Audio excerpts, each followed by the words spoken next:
ओम नमः शिवाय। महाशिवरात्रि का पावन पर्व भगवान शिव के भक्तों के लिए बेहद खास होता है। वे इसे बहुत ही उत्साह के साथ मनाते हैं। महादेव को प्रसन्न कर वह अपने मनवांछित फल को प्राप्त करना चाहते हैं। भगवान को प्रसन्न कर अपने समस्त मनोरथों को पूर्ण कर जीवन में उन्नति प्राप्त करना चाहते हैं। इस दिन आराध्य शिव जी की पूजा पाठ की जाती है, भजन गाए जाते हैं, नृत्य किया जाता है, उपवास किया जाता है, भोलेनाथ का अभिषेक किया जाता है। रात्रि जागरण का बहुत ही महत्व माना जाता है। इस दिन से जुड़ी बहुत सी पौराणिक कथाएं हैं। क्यों मनाया जाता है महाशिवरात्रि का उत्सव? महाशिवरात्रि का त्योहार प्रमुख रूप से देवों के देव महादेव के लिए समर्पित है। हिंदू पौराणिक कथाओं के अनुसार इस दिन को लेकर कई मान्यताएं और कहानियां हैं। फाल्गुन माह की कृष्ण पक्ष की चतुर्दशी तिथि के दिन शिव जी का एक शिवलिंग के रूप में अवतार हुआ था, जो शिवलिंग करोड़ों सूर्य के समान प्रभावी था। हुआ यूं था कि जब इस संसार की रचना हुई थी तब विष्णु भगवान और ब्रह्मा जी में एक बहस छिड़ गई थी। उन दोनों में से आखिर श्रेष्ठ कौन है? तभी करोड़ों सूर्य के समान तेज वाला एक बहुत विशाल अग्नि स्तंभ प्रकट हुआ। इसे देखकर विष्णु भगवान और ब्रह्मा जी दोनों ही आश्चर्य में पड़ गए। उन्होंने इस स्तंभ का पता लगाने की बहुत कोशिश की, पर वे दोनों नाकाम रहे। वे इसका पता नहीं लगा पाए, क्योंकि अग्नि स्तंभ का ना तो अंत था ना आरंभ था। इसके बाद भोले भंडारी ने उस अग्नि स्तंभ यानी शिवलिंग से दर्शन दिए। तब से ही पहली शिवरात्रि का आरंभ हुआ था। कहा जाता है कि महाशिवरात्रि के दिन शिव जी और माता पार्वती जी की शादी हुई थी। माता ने कठोर प्रतिज्ञा करके शिव जी को अपने वर के रूप में प्राप्त किया था। यह दिन शिव जी के लिए बेहद प्रिय है। इस दिन भारत में कई जगह शिव जी की बारात को निकाला जाता है। शिवरात्रि क्यों मनाई जाती है, इस बात से कई पौराणिक कथाएं जुड़ी हुई हैं। कहा जाता है कि इस दिन भगवान शिव और माता पार्वती का मिलन हुआ था, जिससे सृष्टि का आरंभ हुआ था। इसलिए यह दिन बहुत खास और महत्वपूर्ण है।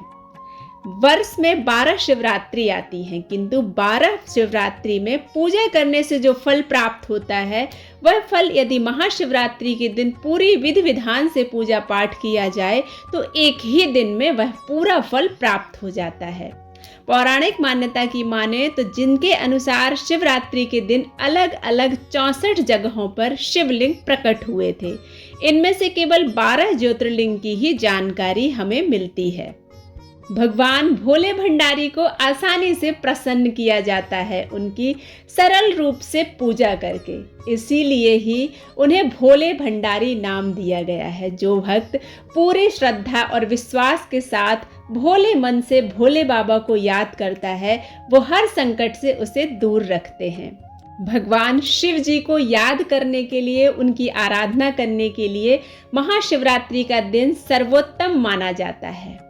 शिवरात्रि के दिन सबसे पहले स्नान करके शुद्ध हो जाएं। इसके बाद व्रत का संकल्प लें।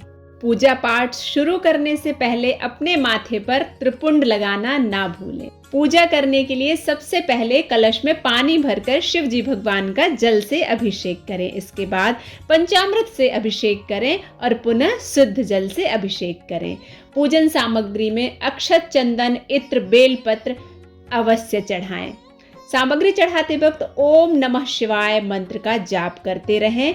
दीपक प्रज्वलित करें, भगवान की आरती उतारें, धूप बत्ती से भगवान की आरती करें और भगवान जी को फलों का भोग लगाएं। नैवेद्य में खीर अर्पित करें। भगवान शिव को चावल की खीर अति प्रिय है। पूजा होने के बाद शिव जी के मंत्रों का जाप कर उनके सामने बैठें। शिवरात्रि की रात में शिव चालीसा का पाठ करें। भगवान भोलेनाथ को प्रसन्न करने के लिए महामृत्युंजय मंत्र का 11-21 जितनी श्रद्धा हो उतना जाप करें। अगर आपके घर के आसपास शिव जी का मंदिर है तो आप शिव मंदिर में जाकर यह पूजा संपन्न कर सकते हैं। आप घर पर भी मिट्टी के शिवलिंग बनाकर यह पूजा कर सकते हैं। महाशिवरात्रि में अभिषेक के लिए गंगा जल, गाय का शुद्ध कच्चा दूध, शहद, घी लगाने के लिए चंदन, साबुत हल्दी, साबुत चावल, अक्षत, भस्म, भोग के लिए 5 प्रकार के फल, मिश्री चढ़ाने के लिए शिव जी का प्रिय बेलपत्र, धतूरा, फूल, पुष्पमाला आदि, धूप दीप कपूर, इसके अतिरिक्त केसर मौली यानी कलावा, पूजन के बर्तन, वस्त्र, लौंग, खसखस, सुपारी, जनेऊ, समी का पत्र, इत्र, रत्न, आभूषण, आसन, पार्वती जी का श्रृंगार सामग्री आदि सभी कुछ भगवान के लिए पूजन सामग्री समर्पित करना चाहिए। भगवान शिव शंकर की महिमा अपरंपार है, इसलिए शिवरात्रि के दिन शिव जी को प्रसन्न करने के लिए उनके भक्त व्रत रखते हैं। व्रत रखने से भगवान भोले प्रसन्न होते हैं, अपने भक्तों को आशीर्वाद देते हैं। शारीरिक अस्वस्थता की वजह से यदि आप व्रत नहीं रख पा रहे हैं तो भगवान भोलेनाथ का अभिषेक कर उनका मंत्र जाप करके ही वही फल प्राप्त कर सकते हैं। महाशिवरात्रि का व्रत रखने से हर जन्म के पापों से मुक्ति मिलती है। महाशिवरात्रि का व्रत उन लड़कियों को जरूर रखना चाहिए जो मन चाहा वर पाना चाहती हैं। व्रत रखने से नकारात्मक विचार दूर होते हैं, सकारात्मकता हमारे शरीर में प्रवेश करती है। इस व्रत को करने से विवाह से संबंधित सारी समस्याएं दूर होती हैं। जिन कन्याओं की शादी में अड़चनें आ रही हैं, विवाह होने में देर हो रही है, उन्हें महादेव का यह व्रत अवश्य रखना चाहिए, पूजा करना चाहिए, महादेव का अभिषेक करना चाहिए। दाम्पत्य जीवन में सुख शांति के लिए महाशिवरात्रि में भगवान भोलेनाथ और माँ पार्वती का मंत्र जाप करना चाहिए। इस व्रत को रखने से मनुष्य का कल्याण होता है, सभी मनोकामनाएं पूर्ण होती हैं। जो लोग मुक्ति प्राप्त करना चाहते हैं उन्हें यह व्रत अवश्य रखना चाहिए। इस व्रत से दुख और पीड़ा का अंत होता है, सुख तथा धन धान्य की प्राप्ति होती है। महाशिवरात्रि के दिन छोटी छोटी असावधानियों की वजह से हमारी पूजा प्रार्थना का पूरा फल हमें प्राप्त नहीं होता है। हमें शिव जी पर केतकी के फूल नहीं चढ़ाना चाहिए। ध्यान रखें, महादेव को केतकी के फूल बिल्कुल भी पसंद नहीं है, क्योंकि केतकी के फूल को महादेव ने स्वयं श्राप दिया था।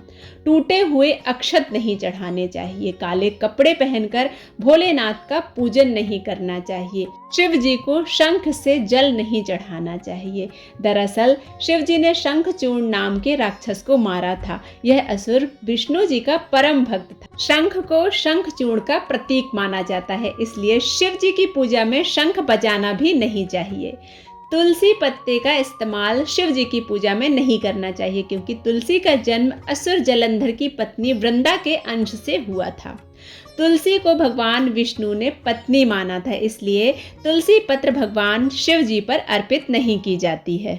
हम सभी मिलकर महादेव की पूजा करते हैं, प्रार्थना करते हैं ताकि वह हमें हमारे समस्त कष्टों से मुक्ति दें, हमारे घर में महालक्ष्मी स्थिर रूप से निवास करें। भोलेनाथ और माँ पार्वती की कृपा हम सभी पर इसी तरह बनी रहे। यह महाशिवरात्रि हम सभी के जीवन में सुख शांति और समृद्धि लेकर आए। ओम नमः शिवाय।